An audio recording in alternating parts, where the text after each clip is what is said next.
আসসালামু আলাইকুম everyone, welcome to my channel. আজকে আমি একদম স্বাস্থ্যসম্মত উপায়ে তৈরি করে দেখাবো ম্যাঙ্গো ফ্রুটিকা।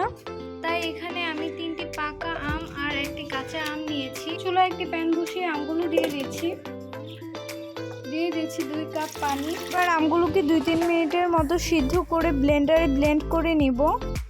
আমগুলোকে সিদ্ধ করে ব্লেন্ডার জাগে ব্লেন্ড করে নিয়েছি। এবার চিনি শিরাটাও করে নিচ্ছি। চুলায় একটি প্যান বসিয়ে দিয়ে দিচ্ছি 1 কাপ চিনি, পানি দিয়ে দিচ্ছি 1 কাপ।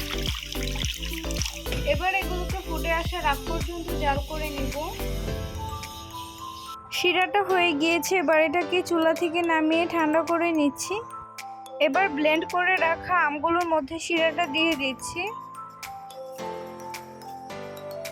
সবগুলোকে ভালোভাবে মিশিয়ে নিলেই তৈরি হয়ে যাবে ম্যাঙ্গো ফ্রুটিকা। আপনারা চাইলে এটাকে নর্মাল ফ্রিজে 3-4 দিনের মতো সংরক্ষণ করতে পারেন।